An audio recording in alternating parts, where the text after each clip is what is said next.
अस्सलाम वालेकुम दोस्तों, उम्मीद है कि आप सब लोग खैरियत से होंगे, ठीक ठाक होंगे। तो बहुत से लोगों की ये शिकायत रहती है कि जब हम नर्सरी से इस तरह पर लगा हुआ प्लांट लाते हैं तो उसकी ग्रोथ, नर्सरी में तो फूल लगे होते हैं, जैसे ही हम घर लाते हैं तो उसकी ग्रोथ एकदम रुक जाती है, सारे पत्ते गिर जाते हैं। ऐसा क्यों होता है और फ्लावरिंग और फ्रूटिंग भी हमसे क्यों अच्छी नहीं होती? तो आज मैं इसी के बारे में बताऊंगा। पहले हम इसको शिफ्ट करेंगे, उसके बाद इसकी जो इन्फॉर्मेशन होगी वो मैं आपको दूंगा। तो इस बार मैं लाइव प्रैक्टिकल करके दिखाऊंगा। देखें, जब मैं ये नर्सरी में था ना तो इसका फूल फ्रेश था, लेकिन जैसे ही मैंने इसको आके अपनी छत पे रखा है तो इसका जो फूल है वो बिल्कुल मुरझाया मुरझाया नज़र आ रहा है। इसकी वजह यह है कि वहाँ पे इनकी कम्युनिटी होती है और यहाँ पे जब हम लाते हैं तो वहाँ पे वैसे भी कच्ची ज़मीन पे पड़ा होता है, इसलिए वो फ्रेश रहते हैं। तो ये जो है वीट स्ट्रोज में आए हुए हैं, आप देख सकते हैं। ये जो गंदम या चावल के बकाया जात होते हैं ये वो हैं। और देखें इसके साथ एक जड़ी बूटी भी। इसकी तकरीबन सारी जो जड़ें हैं वो कट चुकी हैं। ये देख सकते हैं, जो जड़ें हैं इसकी ये कटी हुई हैं और बाकी जो इसकी नई ग्रोथ है वो भी बिल्कुल मुरझाई हुई है। यहाँ से भी नई ग्रोथ निकलेगी और बिल्कुल यहाँ पे रूटिंग बिल्कुल भी नहीं है। तो ये देखें, यहाँ पे थोड़ी सी रूटिंग शुरू हो रही है। अब हम इसको शिफ्ट करेंगे और जो अपने ग्राफ्टेड एरिया है ये इसको बाय रखना है। अब हम इसको सबसे पहले इसके नीचे थोड़ी सी मिट्टी डालेंगे।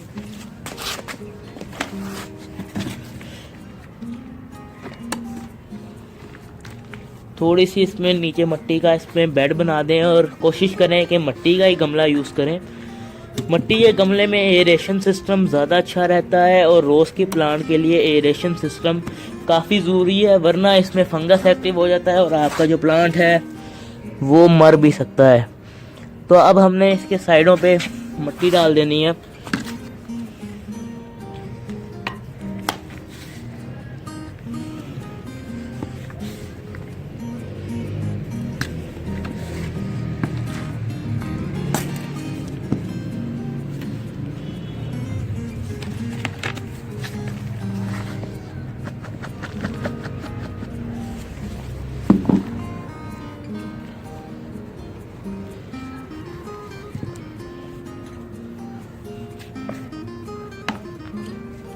मिट्टी के लिए आप 3 हिस्से मिट्टी और 1 हिस्सा गाय का गोबर लें और उसके बाद आप मिट्टी को थोड़ा सा प्रेस कर लें। ज़्यादा प्रेस नहीं करना, बस हल्का सा इसको बिठा लें। और अब इसको अच्छी तरह हमने पानी देना है। उससे पहले मैं दूसरा प्लांट भी मिलाया हूँ, वो मैं शिफ्ट करूँगा। उसके बाद हम इसको पानी देंगे और एक शेडी एरिया में रख देंगे कुछ दिनों के लिए। तो जी मैंने इनको शिफ्ट कर लिया है। अब हम इसको अच्छी तरह पानी देंगे। पानी देने से पहले मैं आपको थोड़ी सी इन्फॉर्मेशन दे देता हूँ कि अब इसके सबसे पहले सारे पत्ते इसके जो हैं ये जो लगे हुए हैं, कलियाँ वगैरह सारी गिर जाएंगी और उसके बाद नए सिरे से ग्रोथ शुरू होगी। नए सिरे से ग्रोथ शुरू होने में और फ्लावरिंग दोबारा होने में तकरीबन फरवरी से मार्च तक का टाइम भी लग सकता है। तो अब आपने पेशेंट रहना है। मैं आपको पानी देने के बाद इसको आपने शेडी एरिया में रख देता हूँ। उसके बाद अब आपने इसको छोड़ देना। इसके हाल पे पत्ते गिरेंगे, लेकिन आपने ये नहीं समझना कि पौधा ख़राब है। पौधा शिफ्ट करते वक्त इसका ग्राफ्टेड एरिया बाय रखना है। इसका ग्राफ्टेड एरिया थोड़ा सा नीचे था, इसलिए मैंने इसको यहाँ तक थोड़ा सा ऊपर करके लगाया है। तो उम्मीद है कि आपको समझ आ गई। दोस्तों आज है 31 दिसंबर और आप देख सकते हैं जो कलियाँ इसकी नई खिली हुई थी उनमें से एक कली जो है वो खिल रही है, इसमें भी और इसमें भी इस कली खुल रही है। अब वजह यह है क्योंकि सर्दी ज़्यादा बढ़ गई है, इसलिए इनकी जो ग्रोथ है फिलहाल स्टेबल है और जो फूलों को इतनी ठंड मिल रही है कि वो खिल जाए। बाकी आप देख सकते हैं इसके जो पत्ते हैं वो मुरझाना शुरू हो जाए, इनके जो कलर है वो येलो होना शुरू हो गया है। एक बात ध्यान रहे कि आपने इनके पत्ते खुद नहीं उठाने। मैंने यही गलती की थी, जब मैं पहली दफ़ा पौधा लाया था तो मैंने उसके पत्ते खुद इस तरह खींच के उतार दिए थे, जिसकी वजह से क्या हुआ कि उसकी ग्रोथ हुई नहीं। उसके बाद मैं वो दूसरा वाला प्लांट लाया था जो उधर पड़ा है तो उसकी ग्रोथ हो गई। इसलिए आपने इसको खुद ही होते रहना, दिनों में इसको हल्का हल्का पानी देते रहना जब इसकी मिट्टी ड्राई हो। 19 दिनों के बाद दोस्तों आप देख सकते हैं कि जो हमारी वो कली खिल रही थी वो खिल गई और उसके बाद जो मैंने उतार लिया था, मेरा छोटा भाई उसको उतार के ले गया था, बाकी देखें अब बाकी जो कलियां हैं वो भी खिलना शुरू हो गई हैं। एक ये खिल रही है, बाकी सारी ही खिल रही हैं जितनी भी उस पर लगी हुई थी। बाकी इसके पत्ते आप देख सकते हैं किस तरह झड़ना शुरू हो गए हैं। और ये जो हमारा प्लांट दूसरा था जिस पे रेड और येलो कलर का फ्लावर था, तो उसका जो फ्लावर है वो भी गिर चुका है। बाकी इसके पत्ते भी काफ़ी गिर रहे हैं, आप देख सकते हैं। और ये प्लांट मैं एक छोटा सा नया लाया हूँ। इस पे पिंक कलर का फूल था, लाइट पिंक। इस पे जो डार्क पिंक है तो इस पे लाइट पिंक था। हमें ये गमला नहीं मिला तो मैंने इसको इस छोटे गमले में शिफ्ट कर दिया। बाकी इसके पत्ते भी काफ़ी हद तक गिर चुके हैं। और जो हमारा पुराना प्लांट है वाइट रोज का, उसकी मैंने रीपोर्टिंग की थी और इसकी रूट्स मैंने देखी, काफ़ी इसकी भयानक रूट्स हैं और काफ़ी इसकी अच्छी ग्रोथ है। हम कुछ दिनों बाद का रिज़ल्ट देखते हैं, 1 महीने के बाद। तो दोस्तों 1 महीने का ये रिज़ल्ट है। हमने 19 दिसंबर को रोज़ के पौधे ये वाले शिफ्ट किए थे, एक ये वाला प्लांट और एक ये वाला प्लांट। ये वाला प्लांट मैं बाद में लाया था। इस पे लाइट पिंक फूल लगता है, इस पे डार्क पिंक इस तरह का फूल लगता है और इस पे मेरे ख्याल से रेड और येलो जो शेडिंग वाला है वो रोज़ का फूल है। और ये जो है ये हमारा वाइट रोज़ का पौधा है। तो सबसे पहले इसको देखें आप, कितनी ही सारी नई ग्रोथ इसकी शुरू हो रही है। एक ही ब्रांच से कितनी सारी इसकी देखें साइड ब्रांचेस जो हैं निकलेंगी, आप देख सकते हैं। ये कितने सारे नए इसकी जो शूट्स हैं वो निकल रही हैं। सारे पत्ते इसके गिर चुके हैं। बाकी ये आप देख सकते हैं इसकी ग्रोथ जो है शुरू हो जाएगी।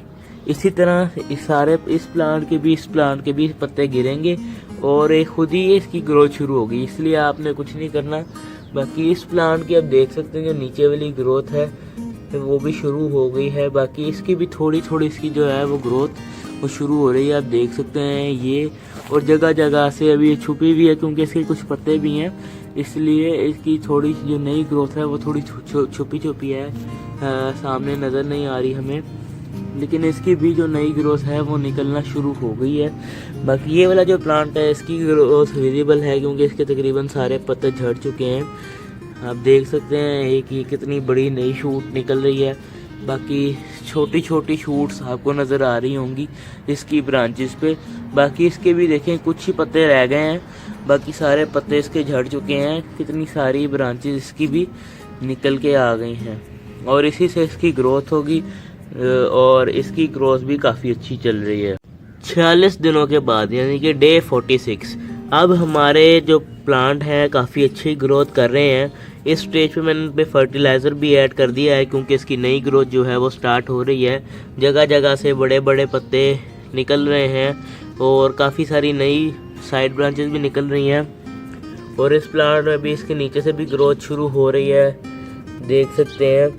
और ऊपर से भी काफ़ी इसकी पत्ते जो हैं वो बड़े हो चुके हैं।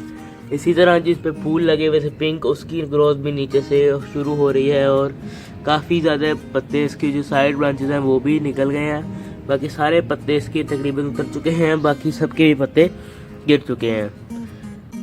2 महीने और 16 दिनों के बाद तो दोस्तों अब हमारे रोज़ के प्लांट की ग्रोथ काफ़ी अच्छी चल रही है और अब जाके इन पे फ्लावरिंग भी आना शुरू हो गई है। मार्च की आज 7 तारीख है, तो अब आप देख सकते हैं बाहर का मौसम है और अब इस पे काफ़ी अच्छे अच्छे प्यारे प्यारे फूल आए हुए हैं जो हमारे गार्डन की खूबसूरती को बढ़ा रहे हैं।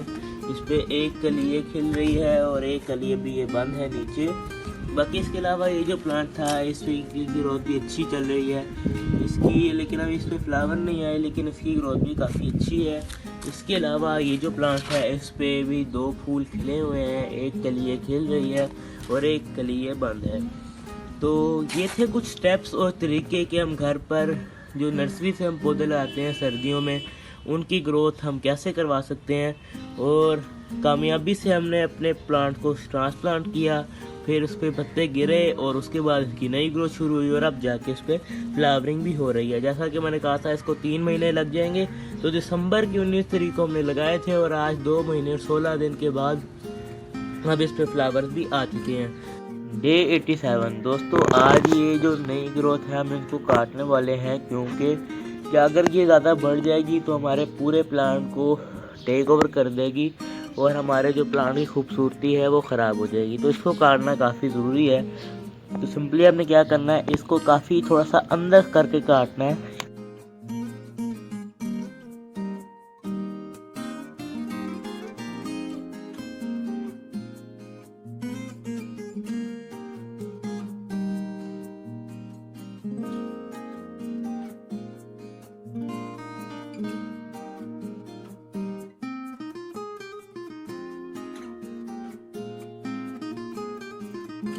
दोस्तों मुझे उम्मीद है कि आपको नर्सरी रोज़ प्लांट की ये वीडियो बहुत पसंद आई होगी। अगर वीडियो पसंद आई है तो चैनल को सब्सक्राइब कर दें, वीडियो को लाइक करें, ज़्यादा से ज़्यादा शेयर करें और साथ ही साथ अगली वीडियो के लिए इजाज़त दें। अल्लाह हाफिज़।